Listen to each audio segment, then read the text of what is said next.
There was Eru, the One, who in Arda is called Iluvatar, and he made the first Ainur, the holy ones that were the offspring of his thought, and they were with him before aught else was made.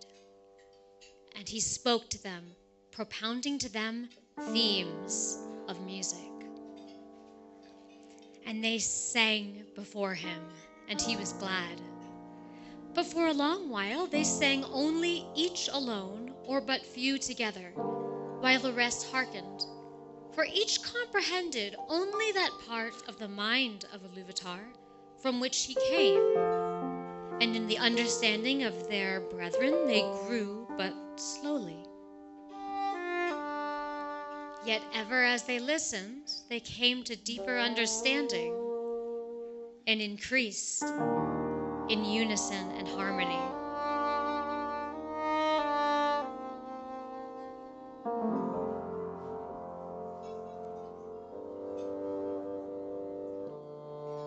And it came to pass that Iluvatar called together all the Ainur and declared to them a mighty theme, unfolding to them things greater and more wonderful than he had yet revealed. And the glory of its beginning and the splendor of its end amazed the Ainur, so that they bowed before Iluvatar and were silent.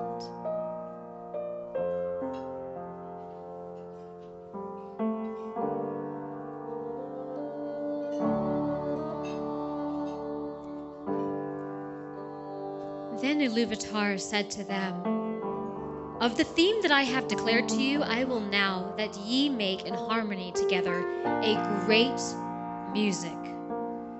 And since I have kindled you with the flame imperishable, ye shall show forth your powers in adorning this theme, each with his own thoughts and devices, if you will.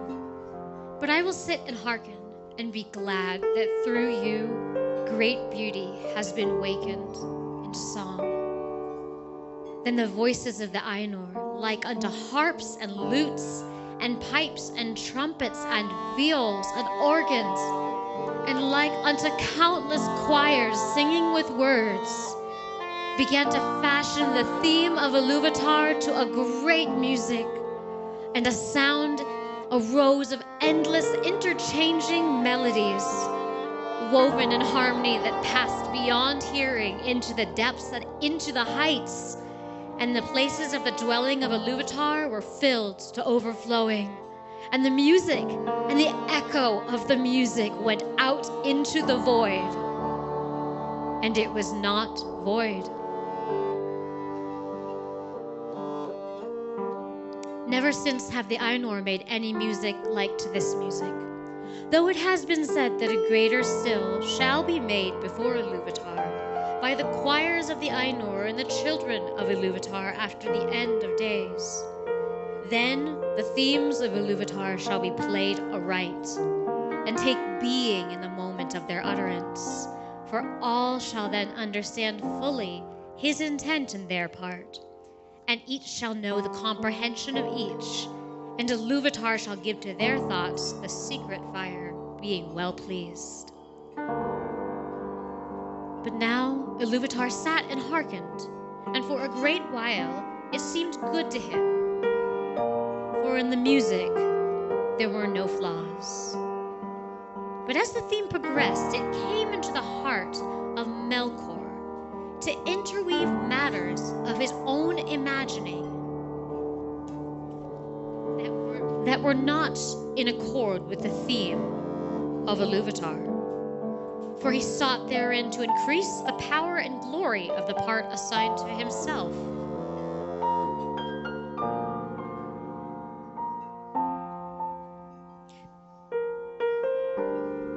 To Melkor among the Ainur had been given the greatest gifts of power and knowledge, and he had a share in all the gifts of his brethren. He had gone often alone into the void places, seeking the imperishable flame. For desire grew hot within him to bring into being things of his own, And it seemed to him that Ilúvatar took no thought for the void, and he was impatient at its emptiness. Yet he found not the fire, for it is with Ilúvatar, but being alone, he had begun to conceive thoughts of his own, unlike those of his brethren. Some of these thoughts he now wove into his music, and straightway discord arose about him. And many that sang nigh him grew despondent, and their thought was disturbed, and their music faltered. But some began to attune their music to his, rather than to the thought which they had at first. Then the discord of Melkor spread ever wider, and the melodies which had been heard before foundered in a sea of turbulent sound. But Ilúvatar sat and hearkened until it seemed that about his throne there was a raging storm, as of dark waters that made war upon one another in an endless wrath that would not be assuaged.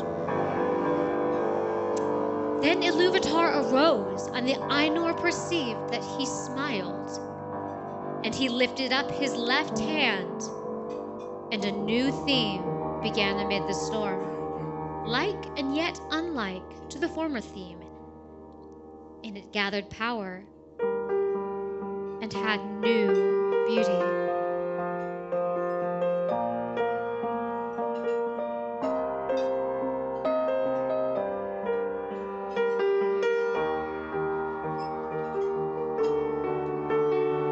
But the discord of Melkor rose in uproar and contended with it.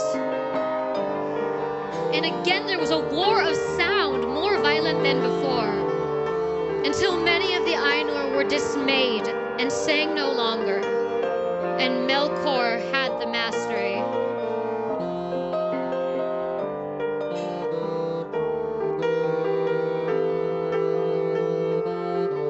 Then again Ilúvatar arose, and the Ainur perceived that his countenance was stern. And he lifted up his right hand, and behold, a third theme grew amid the confusion, and it was unlike the others. For it seemed at first soft and sweet, a mere rippling of gentle sounds and delicate melodies. But it could not be quenched, and it took to itself power and profundity.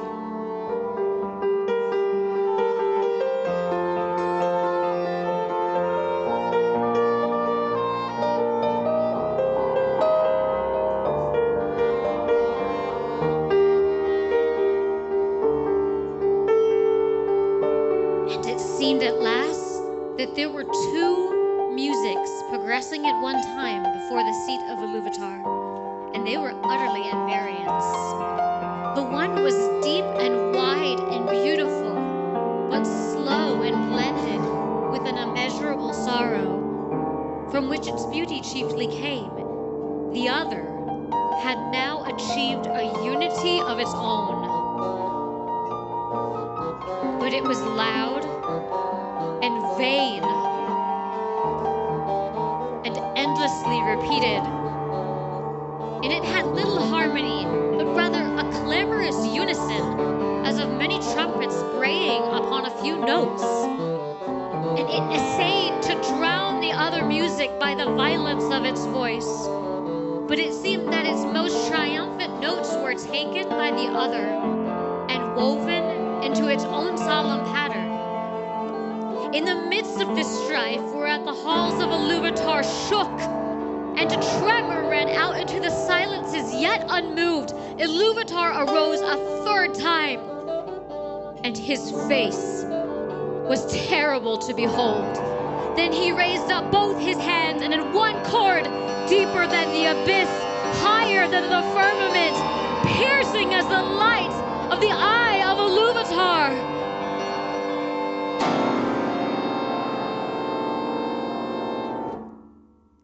the music ceased.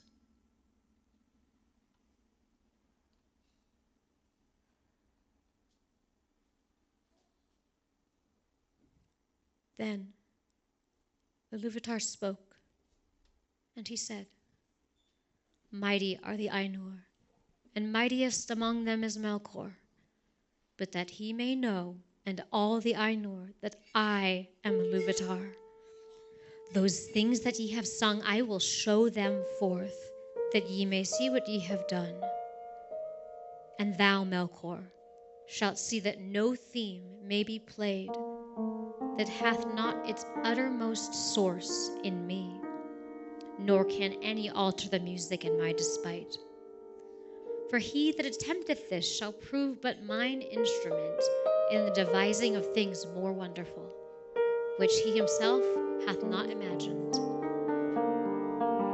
Then the Ainur were afraid, and they did not yet comprehend the words that were said to them. And Melkor was filled with shame, of which came secret anger. But Iluvatar arose in splendor, and he went forth from the fair regions that he had made for the Ainur, and the Ainur followed him. But when they were come into the void, Iluvatar said to them, "Behold, your music." And he showed to them a vision, giving to them sight where before was only hearing. And they saw a new world made visible before them, and it was globed amid the void, and it was sustained therein, but was not of it. And as they looked and wondered, this world began to unfold its history, and it seemed to them that it lived and grew. And when the Ainur had gazed for a while and were silent, Iluvatar said again, "Behold your music. This is your minstrelsy, and each of you shall find contained herein, amid the design that I set before you, all those things which it may seem that he himself devised or added. And thou, Melkor, wilt discover all the secret thoughts of thy mind, and wilt perceive that they are but a part of the whole, and tributary to its glory."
Welcome to the Imagination Redeemed podcast, where we follow the great stories further up and further in pursuit of the life of Christ.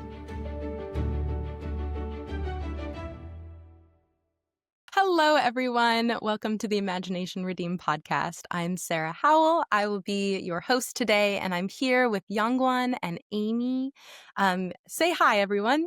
Hello. Hello. Today, we just got to hear one of the most beautiful performances from our fall feast by Jamie and some fantastic musicians of J.R.R. Tolkien's Ainulindalë. Did I say that right, Amy? Sounds great to me. This creation story, it's a fancy word, cosmogonical story, I've heard it be called as well, is just the perfect story in my mind to take us out of this fall theme that we've been talking about for the last couple of months of redeeming the time. This theme, we've gone through a lot of things about songs, a lot of things about feasting. We've talked about a theology of death right around Halloween or All Saints' Day. And so today we'll take a lot of those things and see them through this beautiful story that has so much depth. There's no way we can get to it all. But how perfect of a story to end on, one about creation in the midst of discord and death that we are in now, and to see how song is at the heart of life, and to think about feasting on the goods present. So let's just get started. It's a really intense story. Yongwon, I think you were just explaining to me at the beginning before we pressed record that you've not read the Silmarillion. I think most of our audience probably hasn't. I love the Silmarillion, where this story comes from in Tolkien's work, but I have never read the trilogy. So I think between you and me, we're about one fan for J.R.R. Tolkien. Yeah. I think the fan badge requires a lot more. At least a costume, something. Oh. Yeah. Yeah. I did not in my regular life or for Halloween wear a costume for Tolkien. So, but let's orient ourselves to this story and kind of give a little synopsis. Amy, I've been told that this is one of your favorite stories. Can you give us the 5-year-old version of how you would describe what happened in this story that we just listened to and what's it all about? Sure. And feel free to fill in the gaps, folks. I think we're looking at a creation story of the one, the creator of the cosmos that Middle Earth is set in, who chooses to create the world with the participation of these higher beings that he has made. And so the creation of the world basically comes from a song that that each being, each of the Valar, sing according to who they are, or the Ainur sing according to who they are. And then we see this song as they sing together. They don't know it yet, but the world is being made, and Eru Ilúvatar is sitting down to hearken onto it. And then one of them decides that he would like to have prime place in this role of creation, and brings a separate melody of discord into it. And then we see that second melody being answered with a second theme from Ilúvatar, and then a louder discord coming from Melkor, the one who would like to take over a lot of this as his own dominion. And then a third theme arising in which new things are introduced, a new sorrow, I think a new acknowledgement of the evil that has come in, but then also a kind of song that enfolds and envelops the best notes, it says, of the discord. And so that is how the creation of the world comes about. How'd I do, Sarah? That was wonderful. Okay. What a relief. Yeah, what strikes you guys about this story? Why do you love it, Amy? Yongwon, how has it hit your ears reading it for one of the first times? It does remind me, obviously, of like our own biblical creation story, especially the how the very first parts of our creation story in the Bible is a good creation followed by the fall. You know, those things happen in the very first chapters of the Bible together, and then you see almost an immediate reaction for redemption. And then I see that also here. Obviously, Tolkien was drawing from that. And so that was the first thing that there isn't this waiting necessarily that this God is immediately unfolding what is broken, what is evil, but then redeeming it, or that redemption starts right away. And then it also reminded me of the way Aslan sings his creation into being in Narnia. Yeah. I think I've loved it since I first read it. Just the notion of the world coming into being through music. I feel like that's pretty integral to the way that the human race has looked at the world. You know, you think of the music of the spheres and different things that we're even still, I think, discovering about resonance and harmony and how things are held together. And so it really seems to make sense. I think on this reading, it struck me how beautiful it is that Eru Ilúvatar has the Ainur play this role. It's very much, I think, in line with Tolkien's thoughts on subcreation and the way that the Lord allows us to participate in creative ways in the making of restorative things, of new things, of new worlds even.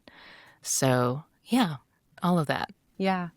And then, I mean, he's speaking specifically to Melkor, this discordant figure, but at the very end of where Jamie ended her piece, because the Ainulindalë goes a little bit farther. But he says, you know, all that the Ainur do is but part of the whole and tributary to his glory. And so it's wonderful to see the kind of sovereignty and power of this one, the all-powerful being, as he allows for the participation and subcreation of his the lower beings to like gauge in the creation through song. But let's dive in. So I think we'll mostly be talking about the three themes of Ilúvatar, with obviously how Melkor has brought in this discord. And so we have the original theme, Melkor's discord, and then Ilúvatar comes in with two different themes. I think it might behoove us to kind of jump in and query just a little bit what the heck is going on with these two themes. They come first. The first one comes from his left hand, and then the second one comes from his right. I don't know if you guys have this story up in front of you, but was there anything about these two themes in response to Melkor's growing discordance that you guys noticed or thought seemed pertinent or at least strange? Am I right in thinking Ilúvatar isn't directly involved in the first theme? Is it that he sets the Ainur to singing and then Melkor comes in with his discord? It seems, I don't know. It says, then Ilúvatar arose and the Ainur perceived that he smiled. And he lifted up the second one. But I mean, the first time when he sets the music going, when he tells them to sing, is he mostly listening? I believe so. Okay, so then that really distinguishes the second theme from the first, that when he opens his left hand, the new theme that begins, he's got direct involvement in, right? Well, I think he doesn't sing anywhere, right? He doesn't personally sing. In fact, the way it begins is that he just thinks the Ainur to exist, and then he makes them sing. Right. But there seems to be more of a direct involvement that he has in the second. Something about, because it's after he lifts up his left hand that a new theme begins. amid the storm. So that sounds like he has more of a direct intervention More of a conductor there. Mhm. Maybe. orchestra. Yeah. Yeah, because I mean, and we're jumping back to the first theme, which I love. It is a very slow beginning for how the music starts, and it Mhm. does, Yongwon, for all of those of you who love C.S. Lewis and know The Magician's Nephew well, and the creation story there with Aslan singing, both here and in that one, the song starts slowly and things begin to transpire slowly. So it says, Oh, I'm sorry. It does say that he gives them the theme. Mhm. Right. yeah, And but it then takes they them are a to little while to harmonize. understand Mm-hmm. because they only have the part of the mind of Iluvatar from which that Ainur came. And so they have to understand one another, hearing one another, to then really begin to understand their part. So, I mean, if you think about this in a symphony, it's hard to know exactly when to come in for your part in the song if you're not listening to everyone else. Right. And so I think I really like in the beginning how they kind of slowly begin to create the harmony and unity together and therefore learn their parts better. Yes. So I do think, Amy, I could at least I would like to ponder as well that it seems like Iluvatar gives the first theme and it's slowly being worked out and growing in harmony and unison. Once the discord comes in, Iluvatar arises, he smiles, he lifts up his left hand, and this new theme begins. And it starts gathering power and new beauty, and it seems quick, and it seems like he's really, in Yongwon's words, like being that forceful conductor of pushing against the storm of discord that's coming at the Ainur. It's Yeah. a power of beauty, which is an interesting way to describe that power. It's not a power of hammer. It also reminded me, and I wonder if this was intentional from the author, the way that Jesus arises from his boat, from his nap, to Mhm. calm the storm, that he lets the storm brew, but then as he is getting up to calm it, he doesn't need to like storm. Like he can just do it. It is a simple thing to him. And here as well, it seems that way that for Lubitar to stand up, because the Einar, it says that it looks like he's smiling. You know, they perceive that he smiled. So you would think that it should be a frown. Like, oh, Melkor is throwing off, you know, he's off playing his own melody. And instead of rising with anger and punishment, which seems deserving, but then he actually arises with a power of beauty and of a smile, which is a very interesting way to deal with discord. But that is how he's doing it. At least the first time. Yeah.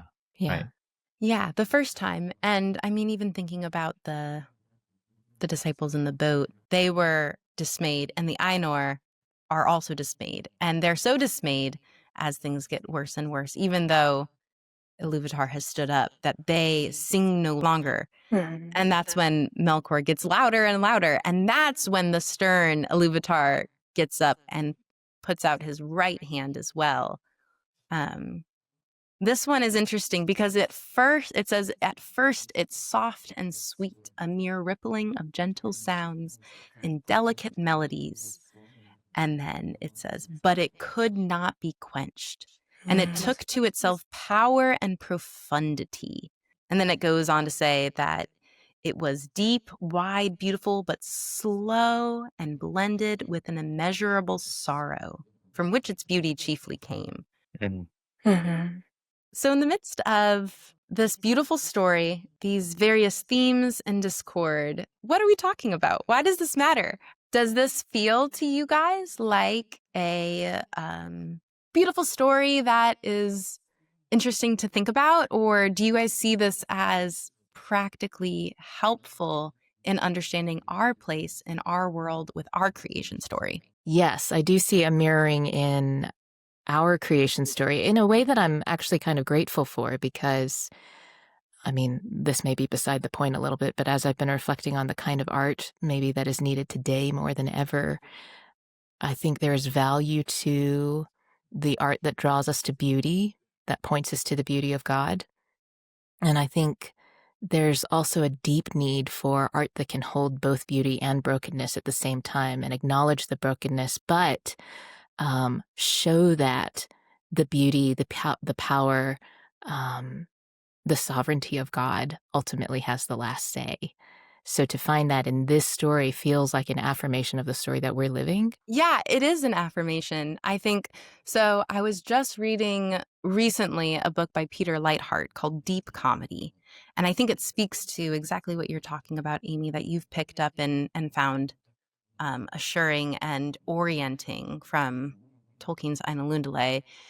Peter Lightheart talks, though, about how historically humans have not seen the world as deeply comedic, deeply wonderful that ends in marriage, but they've seen it as deeply tragic, one that ends inevitably in death. And I think that the reason why I'd like to talk today about this story and where I want to lead our conversation is to think about our romanticism of this kind of tragic way of looking at the world, this view that it's all going to inevitably end in death.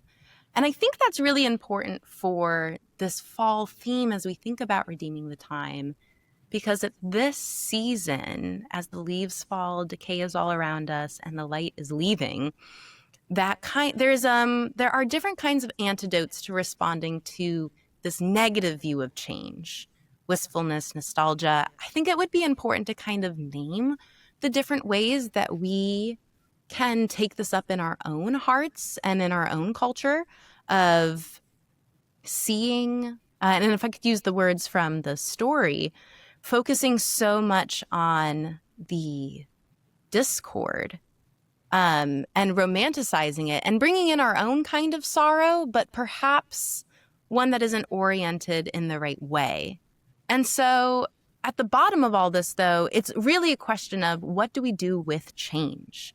Do we see it as deeply tragic, ultimately always tending towards making more of a mess, making more discord, making more towards entropy and decay? Or is there a different way to look at change, to look at Iluvatar's themes as deeply beautiful, comedic, wonderful, as we were even saying earlier, Amy, involving participation as sub-creators, his creation. So obviously I'm giving away some of my thoughts on where I think this story inevitably takes us. But Amy, that's what you said too. And honestly, Tolkien does that too. I love how Tolkien at the beginning of all throughout the trilogy, which I know I haven't read all of it, but he'll often tell you what's going to happen before it happens. So it's not about the suspense. It's about being present with the fellowship as they go through it themselves too. So that's a long spiel, but I would love to ask you guys, especially you, Amy, from your beautiful book, A Homeward Ache, you talked a lot about like insufficient antidotes to describing a certain kind of longing that has to do with this change. Do you want to take us through some of the things that you've learned and the alternative? Well, first of all, I love the notion of trying to figure out what story it is that we're in. I'm fairly sure I've talked about this somewhere, but there's a movie called Stranger Than Fiction in which the protagonist figures out he's the main character in a novel, and at some point he decides to try and figure out if he's in a tragedy or comedy. So he has this little notebook with tragedy on one side and comedy on the other, and as things happen to him throughout the day, he gives little tally marks Yes, to one category or the other. And that is interesting that I think we have an almost innate sense of what a tragedy is, what a comedy is, where they should lead. And I think we would have that even if we didn't have the literary greats and patterns and archetypes before us. But Frederick Buechner talks about tragedy and comedy and telling the truth. the gospel as tragedy, comedy, and fairy tale, I think is something like the subtitle. But one of the things that he points out that I've always loved about Shakespeare is that Shakespeare's got his corpus of tragedies and comedies, and then towards the end of his life, these plays that don't quite fit in either category, but that are all the richer for including both elements of tragedy and comedy. And so they're often called tragic comedies or romances. Those are my favorite plays because of the acknowledgement of what loss and grief can bring, but also the way that life can continue on out of the back end of tragedy, I guess you could say, and still lead to an ending that is beautiful, that points to hope ultimately. So when I think of the homeward ache, which is what I wrote about for this book, I usually think of it as something that we all clue into, or many of us clue into, through instances of joy. It's joy that surprises us, I feel like, on our progress through life. And the way that we respond to it reveals an understanding that we have, like maybe of the same sort, the understanding that we have of tragedy and comedy. But we seem to have an understanding that we are separated or divorced from something that ought to have been. And when we find these glimmers of joy, we're finding, I guess, small little revelations of truth, of where things ought to be, what we were created for, essentially. So when it comes to change, I think the biggest change that we have to contend with is that though we were made for communion with God, I'm hopping pretty quickly onto the Christian version of this truth, but even though we were made for full communion with God, even though we were created to live in a world that wasn't fallen, all our lives we're contending with change. And very often it seems like the kind of change that sunders us further from the place where we want to be, the things that we get glimmers of, that we're shot through by from time to time.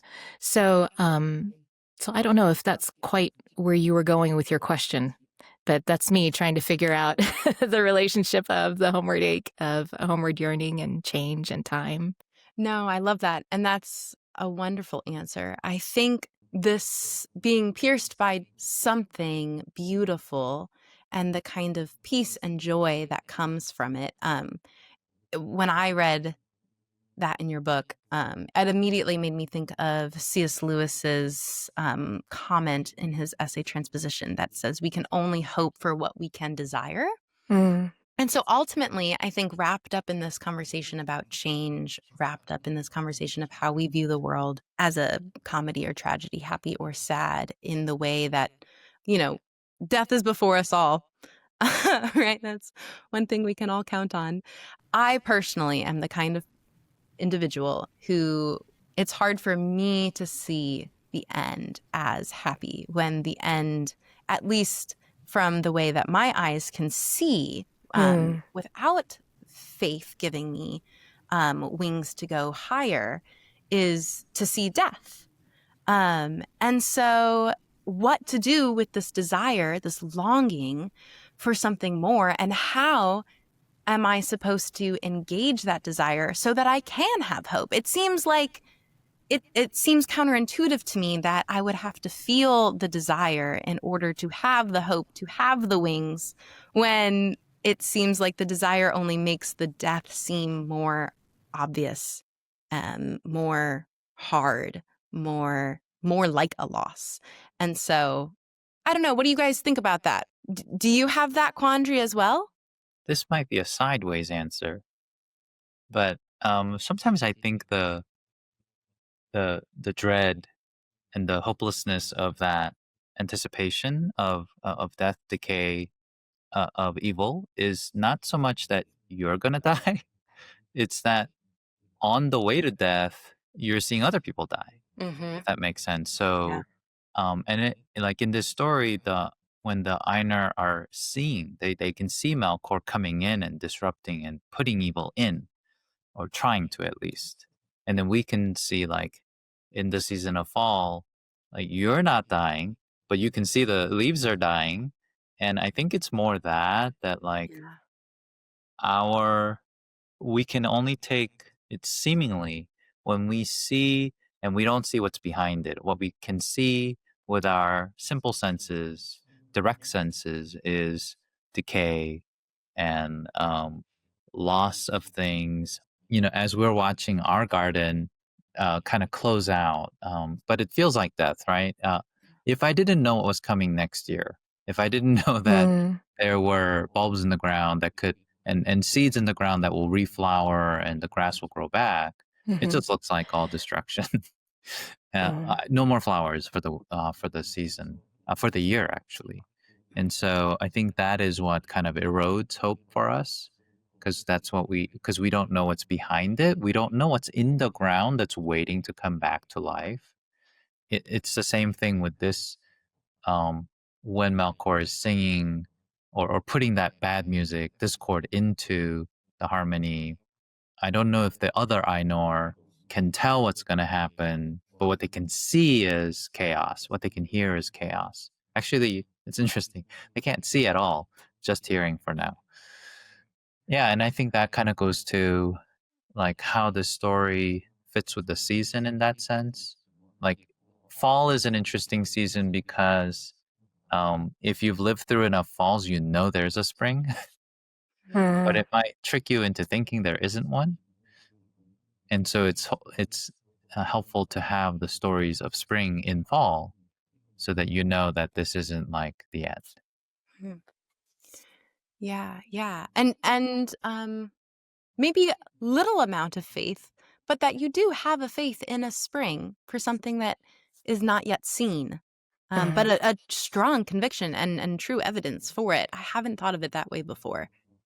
It's a long wait because winter is long sometimes. Yeah, into death in its own right. And that our bodies are going through these patterns, Yeah. right? Like we Mhm. all do kind of slow down and hibernate to a larger degree Mm-hmm. in the winter. Things get slower and we're waiting for that new life again. Even though we might know it's coming, there is still some sort of process we have to go through. And I think everyone deals with that process differently.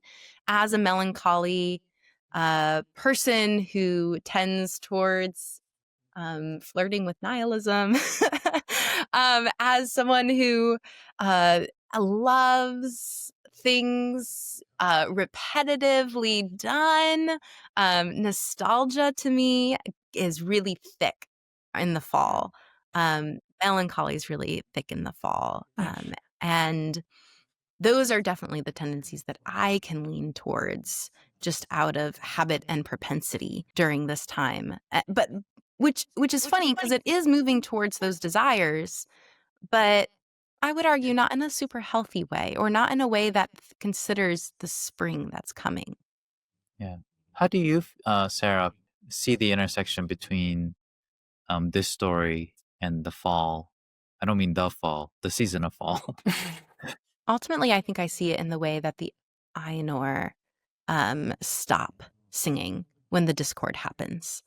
It's in that moment when Iluvatar has raised his left hand, things have gotten strong, and there's a whirlwind going on. And in the midst of all of that, the Ainur, who if I'm going to relate to something in the story, it's them, it's the sub creators.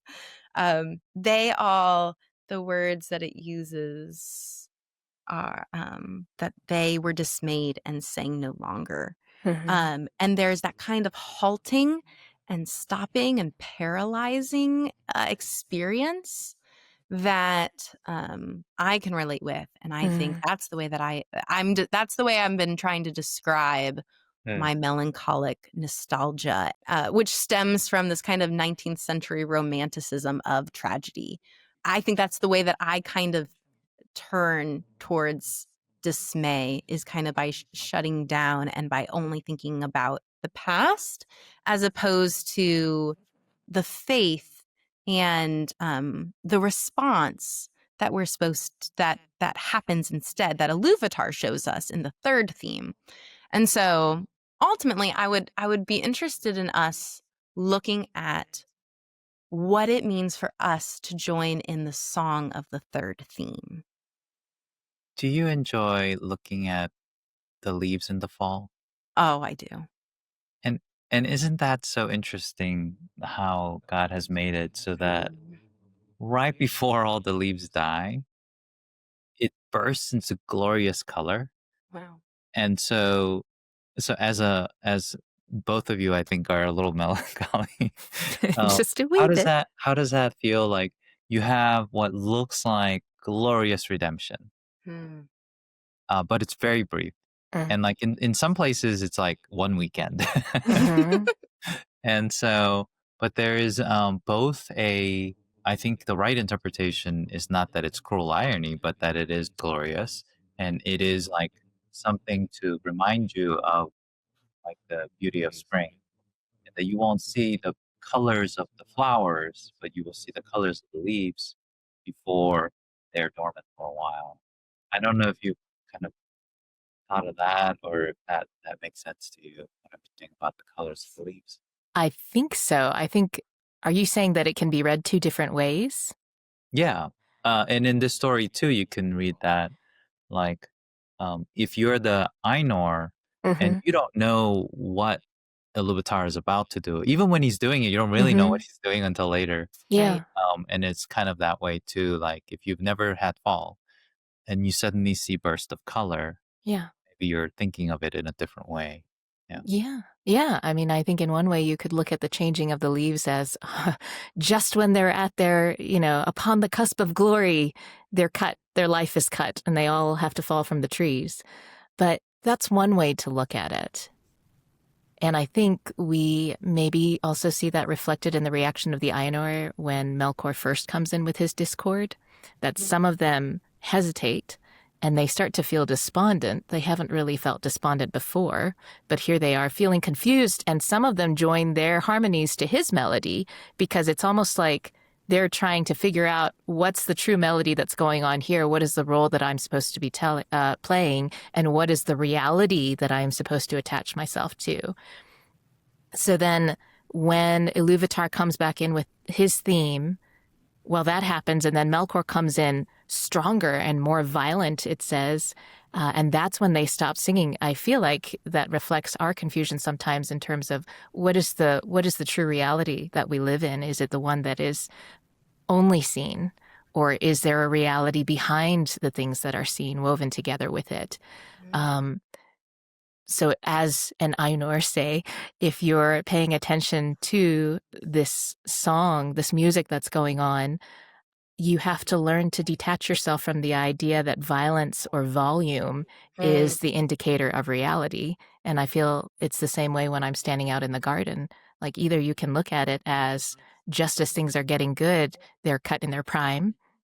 Or if you live long enough, you know that spring will return. And I think that maybe is something that happens to us as children, that maybe the first autumn is full of wonder, but then you wonder where it goes. I think there's a little golden book about puppies where they kind of go through that journey. Sorry, I don't know the title.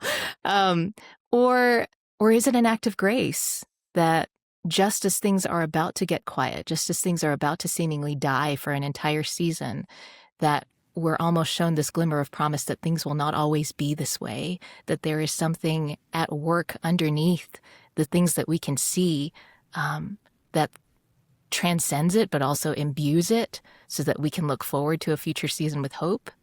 Like what Yongwon was saying before about death, I believe it was George MacDonald, maybe in Unspoken Sermons, who says, if you knew what God knows about death, you would clap your listless hands. And death is maybe the ultimate change that we fear because it's a change that's undesirable. It's a change that we often have no power over, whether it's losing somebody or being lost ourselves.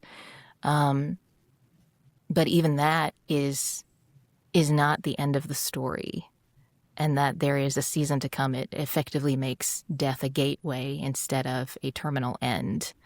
So that in itself points us to, I think, away from violence, away from volume.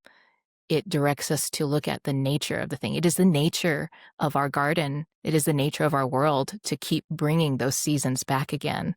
Is there a nature that we can trust on the greater scheme of creation to do something unexpected? a nature that is maybe even now giving us clues as to what he's like, so that we can rely on that nature and not violence and power and volume. Hmm. And there's a wistfulness in the beauty of the fall leaves, because you know it won't last, but it is beautiful. You know you get to enjoy it, and yet you also have an expectation that you're gonna get more of this later, but you know you can't hold on to it. Mhm. Actually, I mean, everyone tries to press leaves and hold on to it, but you can't truly hold on to it. You can't glue all thousands of leaves back on a tree. Yeah. Um, so it's interesting because I thought of that, Sarah, because you were talking about wistfulness and nostalgia. It's like nostalgia. You're building nostalgia on the spot as the leaves are changing color. Like, I wish I could have this a little longer. It's so Yeah. true.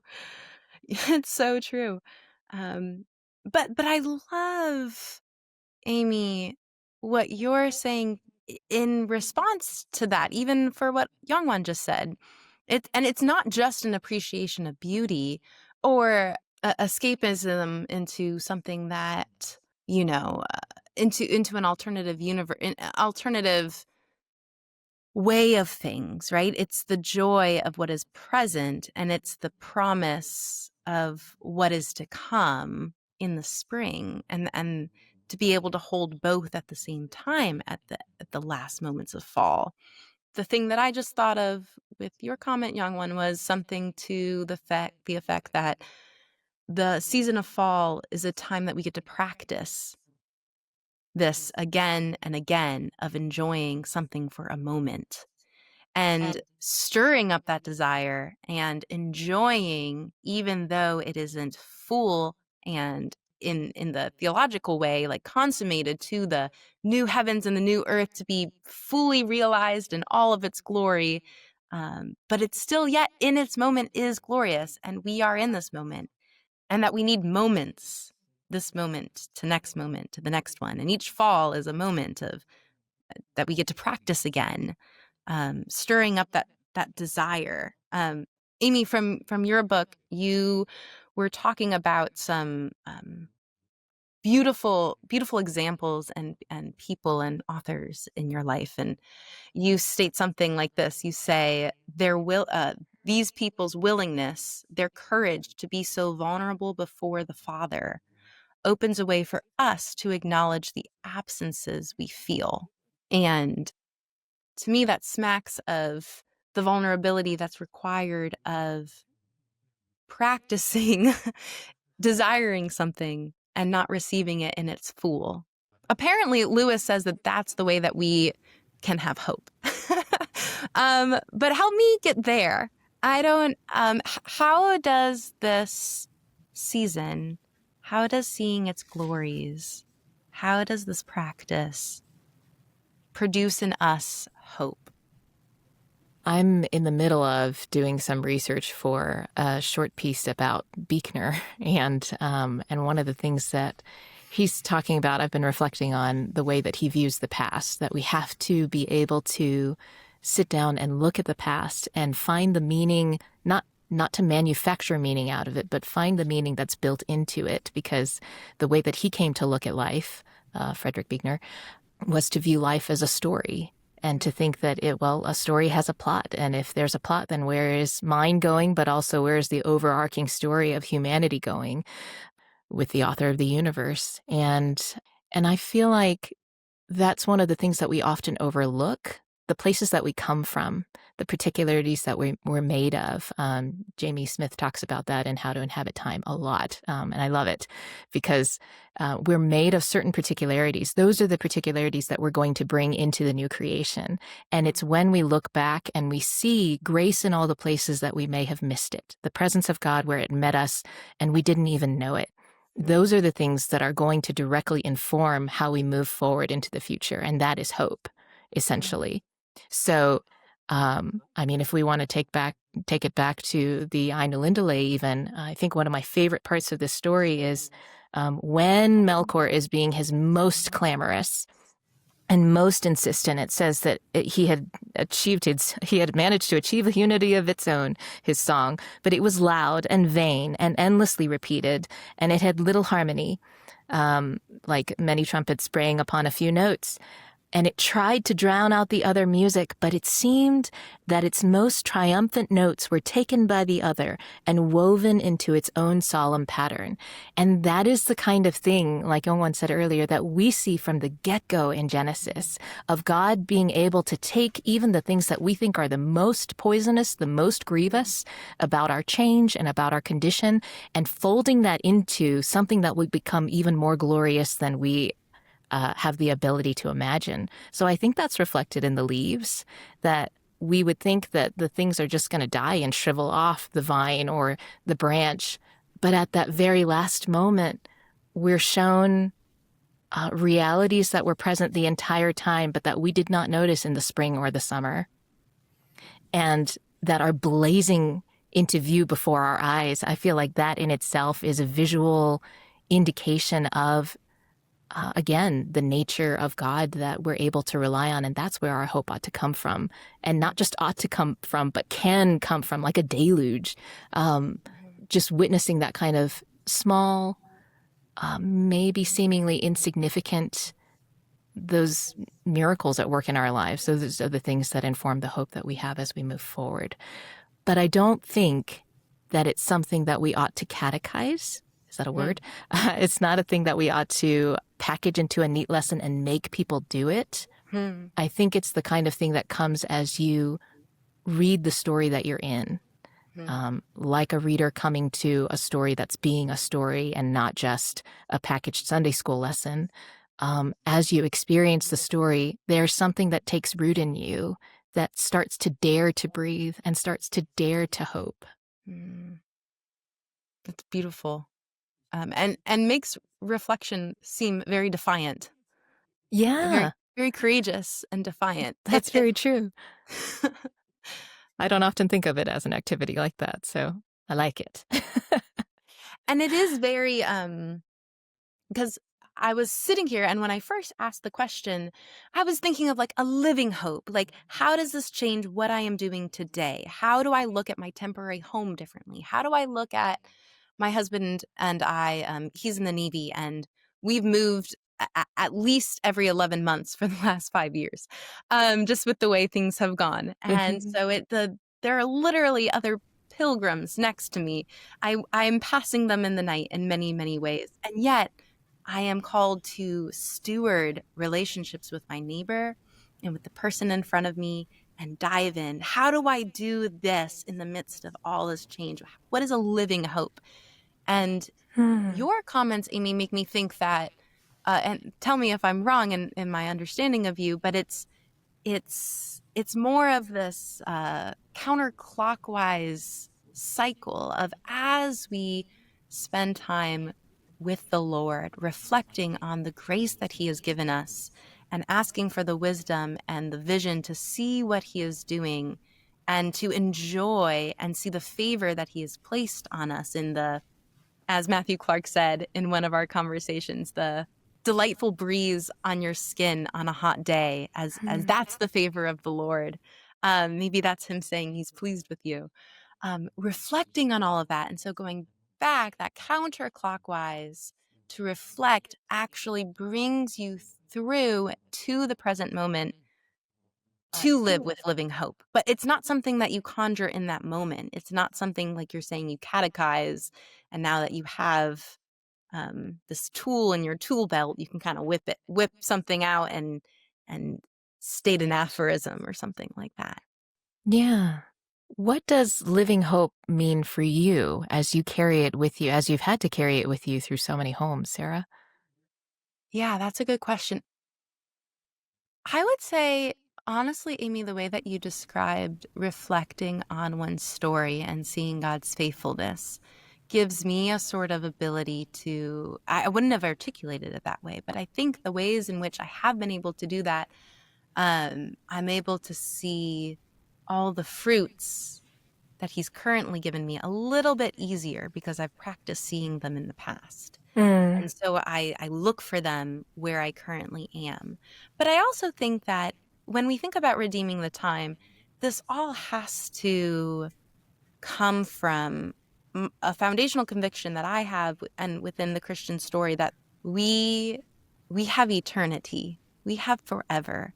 And so the things that we are sowing and the ways in which we are partaking in the kingdom of God are not void. I love in the Ainulindalë when the Ainur are singing and it says they sang into the void and it was not void. Yes. It sounds it's a simple sentence, but there's this profound weight that just drops in my soul when I hear that. And I think that that's what it is. There's this knowledge that every connection and relationship that I build, and not as a transactional, I'm building a relationship, but every time I get to bring life into someone else's day, I can see that as just as relevant as if it's once or if I get to walk with them for 10 years and they're my best friend. Because in the end, we will be walking for miles and miles and miles together into the new heavens and the new earth. So I think having a more eternal mindset is a way that I'm able to see that living hope, and maybe that bridges those poles so you can go counterclockwise back to the past to see, but then you also can look forward to the completion of all things and that it is not void. Yes, I love that. I'm hearing in your language some beautiful things too, like the notion of the counterclockwise and the ticking of the clock. It's almost like if you have a moment to reflect in the present, like why is it that the clock should even keep ticking for you? And it has, and all the moments that it's brought you through gives you a clue as to maybe how to approach the times that are coming. And I think we talked about this a little bit in the conversation preceding this recording, but change can be an alarming thing. It can be a disorienting thing, but change can also be the thing that we embrace in a progress forward, as in a pilgrimage. So I hear that a lot of that in your language as you're talking about how you've learned to love and how to live into the time that you have, but also look forward to into eternity. That's one context, usually in a pilgrimage, where the change isn't so dreadable, I guess you could say, because you're looking at milestones that you're passing. You're looking at how much closer you're getting to the destination. And so to reframe it that way is, in essence, a framework of hope. So thank you for that. Well, you articulated things that I didn't even know I said. That's beautiful. It happens in the body of Christ, you notice. That's why I love discussion. I mean, the image of the Ainur singing together, I know I mentioned that in the beginning, and their voices becoming stronger, and their instruments, that the sound that they bring forth needs one another just as much as they need to know the song. The song doesn't even exist. Again, I know I keep quoting Lewis, but going to his SEN membership, there are only colored things because of the light, and you can't distinguish on a physics level red and green unless red and green are both present. And so to see the kind of harmony within the way God and in the story, Eru has created, like the fabric of creation itself is just so exciting and beautiful. Yeah. It's like all the colors of the church.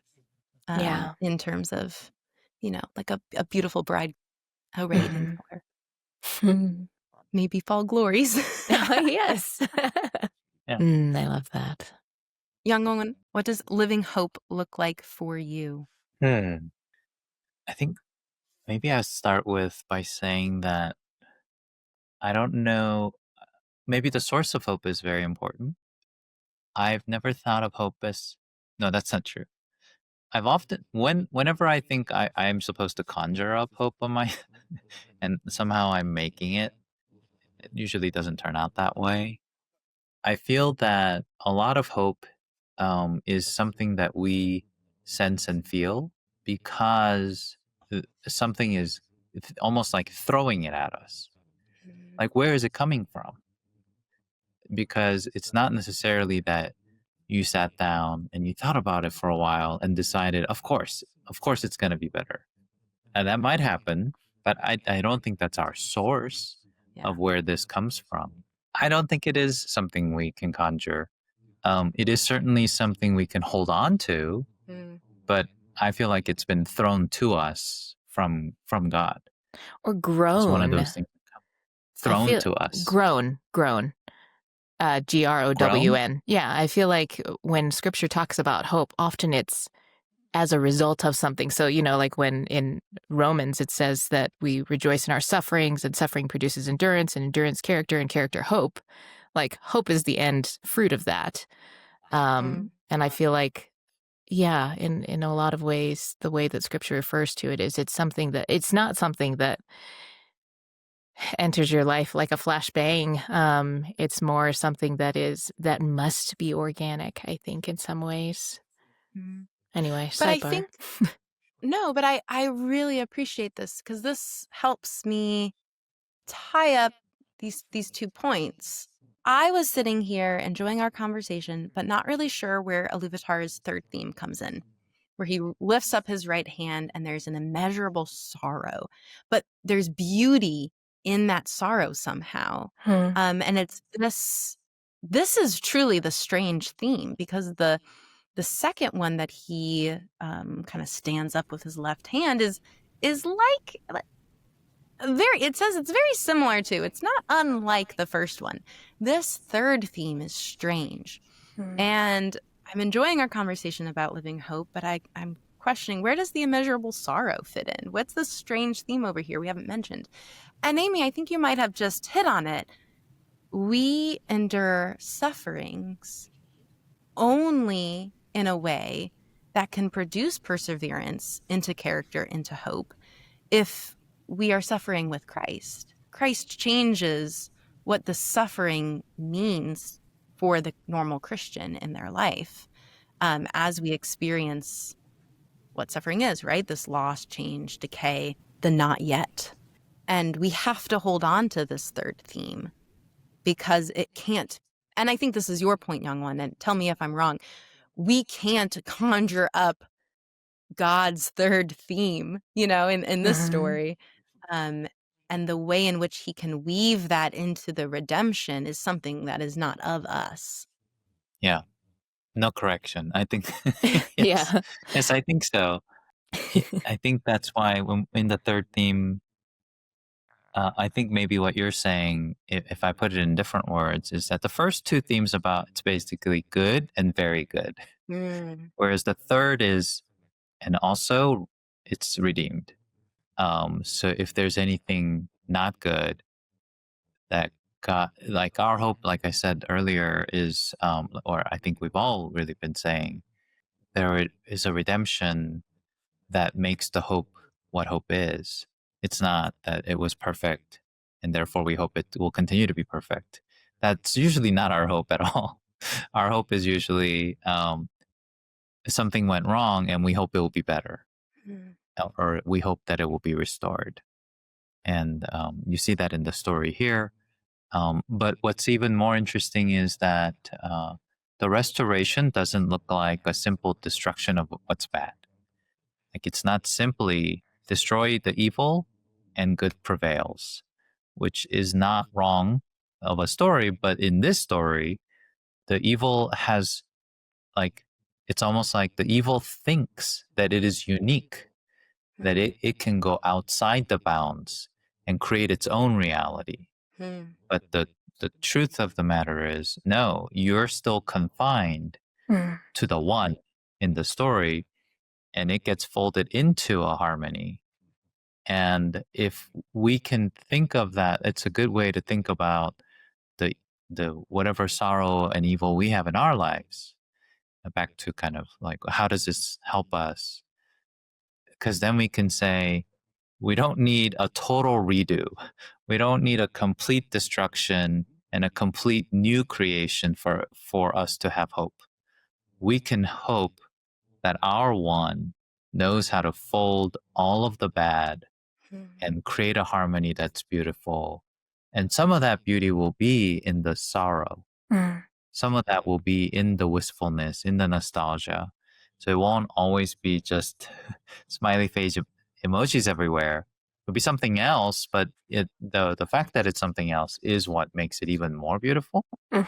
In the story, when it talks about like water and how a lot of the echo of the music stays in the water of this world, that's also very interesting because it's talking about how like it gets pulled forward.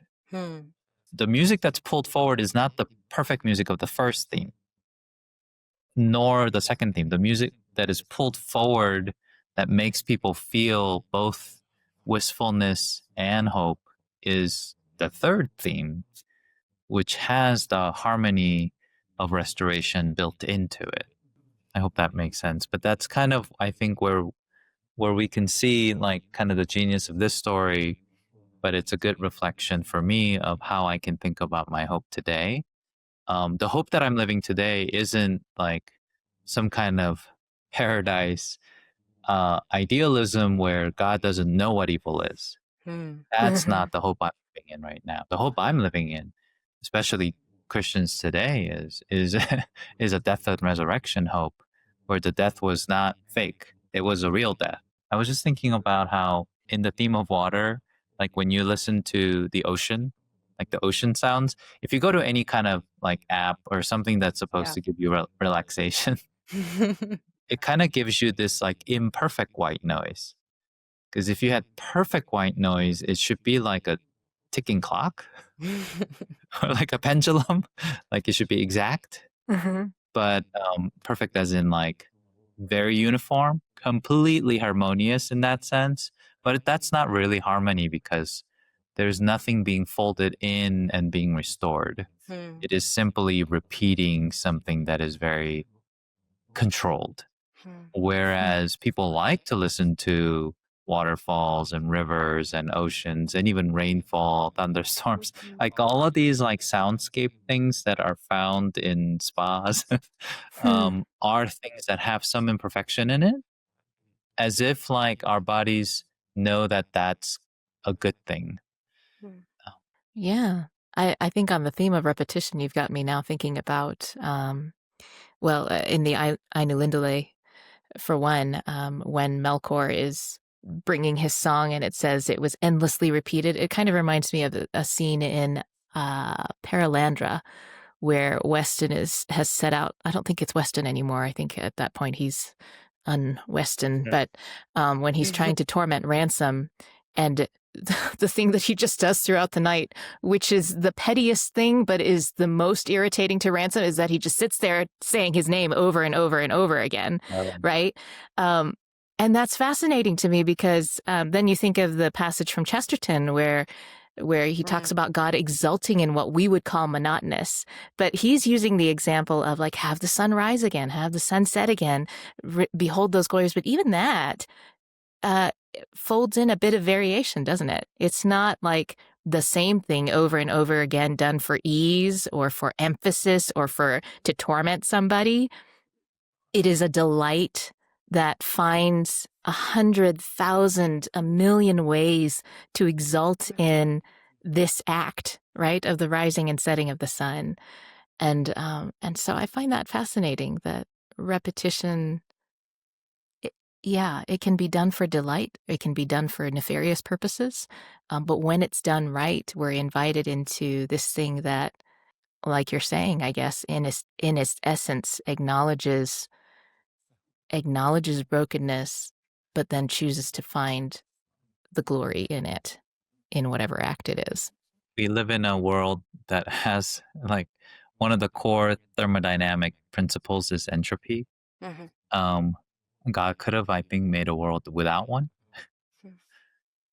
just enthalpy. But like it's the entropy that makes things interesting, and it makes it so that it's not like a boring repetition. That it is unique even when it looks like it's exactly the same, but it's not exactly the same. And you can receive that. You can receive entropy as things falling apart, which it very well could be. But in a It different is. way, Yeah. it's freedom to explore the Hmm. properties of something, I feel like. If you have the opportunity to give variations on a theme, that can be a gift. Yongwon, before we hit record, you made a comment about this creation story and how it felt a little removed from our creation, fall, and redemption story, because this is all before we even get to the Middle Earth. Before we even get there, this is all happening previously. Yeah.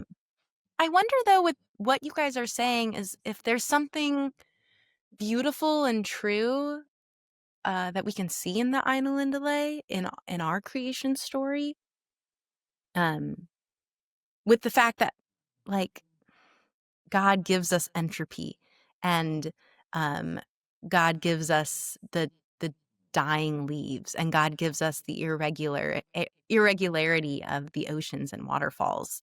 And you could say he did that on purpose, or you could say, in a imaginative sense, like Eru, he wove together the imperfections and the things that might have been intended for evil.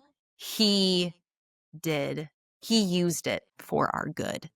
And it reminds me of Tolkien's kind of paraphrasing and contextualizing a part of Ephesians, when Iluvatar says that for Melkor, he that attempteth altering the music in my despite shall prove but mine instrument in the devising of things more wonderful, which he himself hath not imagined. I think that that is a wonderful thing to dwell on as we move into the blanketing white silence of winter, and we wrap up this fall season. Thank you, guys. Do you Yeah. have any last closing thoughts? This is more of a tangent than a closing thought. But I was reading an article today about how astronomers observe this bright event, luminous flare, this collapsing of a star into a black hole, but it produced such a bright luminescence that it would be the equivalent of our sun burning until from beginning to end times 1,000. Like a single burst of light. And the reason I bring that up is because I thought of this story as I was reading this article. If at the cosmic scale, somebody decided, I'm going to ruin this star and throw it in a black hole. And a black hole is a void, right? In the sense, like Melkor loves a void. So he's trying to grow the void. But even in that event, you would see a blinding beauty coming out of it. Yeah. I love that. So this is the beginning of Tolkien's, the whole mythology. And I feel like it does actually parallel quite nicely with ours, because the story of Lucifer, of Michael, of the whole heavenly battle happening, that was before we came on the scene, right? The elves have their own fall in the mythology of Tolkien. The men have their own fall, although I don't think we're told much about that. And then the fact that each of these races is given their doom or their gift. So men are given the gift of immortality, and the elves are given the gift of, men are given the gift of mortality, and elves are given the gift of immortality. And then at the end of all things, and you see this reprised in the trilogy, nobody really knows what happens after time runs out.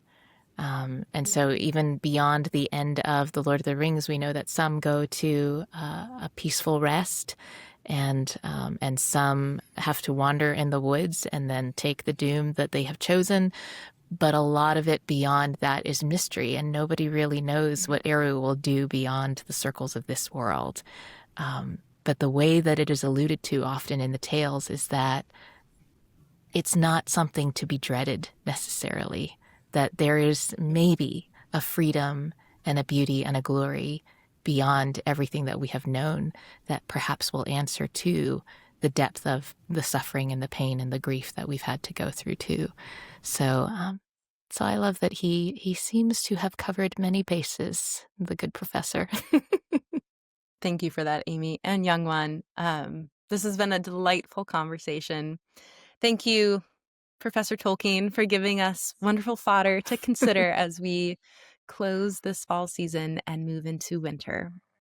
The Imagination Redeemed podcast is a production of the Anselm Society. It's easy to see this world as disenchanted and to give up hope that there's more. But you were made to see the world with the eyes of heaven and to live a bountiful life that participates in the life of God, like in the great stories. To help make this show possible, go to anselmsociety.org/podcast25 and make a donation. The Anselm Society is a place where you can come in and experience that beauty, joyful celebration, and ancient wisdom, and go out renewed, bringing that life to your vocation, home, and church. Learn more at anselmsociety.org and join us next time as we pursue a renaissance of the Christian imagination together.